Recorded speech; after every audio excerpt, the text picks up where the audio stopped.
Okay guys, I'm going to talk a few minutes before the little guy comes out here and starts tearing on this 360. I've come up with my plan for the mounts. It's a little early to start building them, so I'm really not gonna, but I have to run things through my head over and over and over again. I don't use a computer, I don't use a pencil. I store it all in my brain and I pull it out like in files. It's just the way my brain works.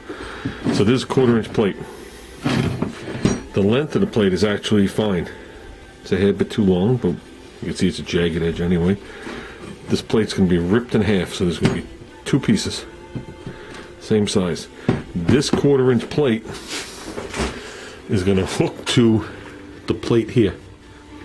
Okay, and the way you do it is you could weld it, but usually just bolt it on there. 2 nice grade 8 bolts.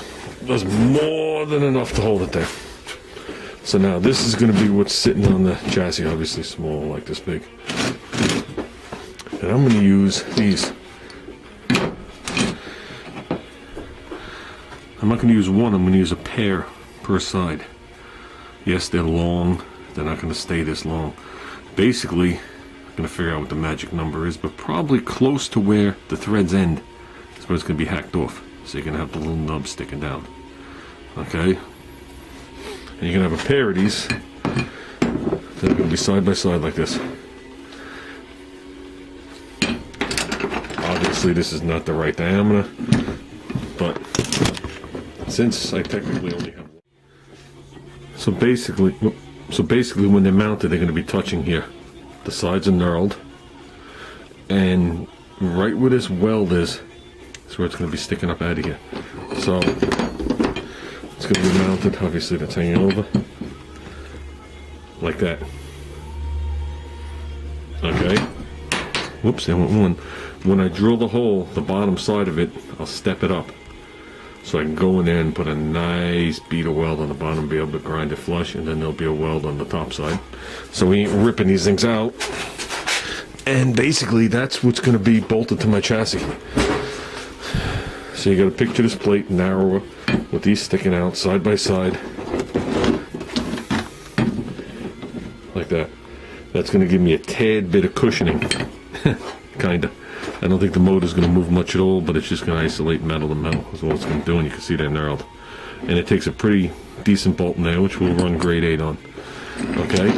On the engine side, there's going to be a plate, which is going to be not as narrow, it's going to be bigger. Has to match these 3 holes. It's going to be a plate, and there's going to be 2 nice 1/4 inch tabs coming down with a bolt hole. That'll go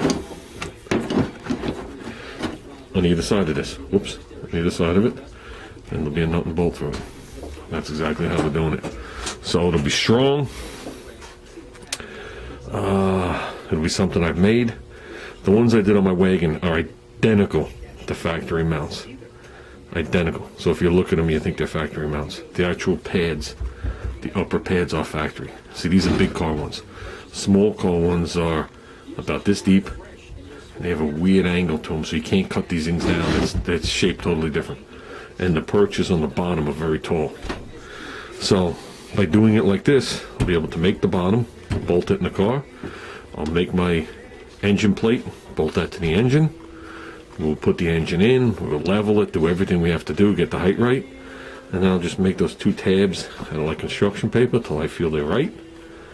And I'll bolt them on, tack them to the engine on both mounts, pull them out, and go to town with the weld. Then we'll pull out the mock-up motor, and the regular motor will be ready to go. And then whatever motor I put in here, it'll always be sitting on rubber. So, and this is the pan we have to use. That's a car pan. The only difference is this hump is a little different, which isn't going to be a problem. But the other one has a big bump in it, sunken in. So I want to know how it lines up with a car pan. And this is nice because it's flat, and this is the one I used to jig up on my other car. So it's not a pan I could use. It is dented. So we are getting a pan, but I'm not going to get a $400 middle down pan and an $80 pickup. We're not going $500 for another pan. So we're going to go stock. So hopefully we don't have to repair that one. I'm really hoping not. It's not an appearance issue. It's a oil starvation issue. So with all that said, he should be out here any minute, and we're going to make this thing look a little more presentable. If you guys notice, the videos have changed. They're not like the carburetor videos. After I watched those carburetor videos, I was actually sick to my stomach.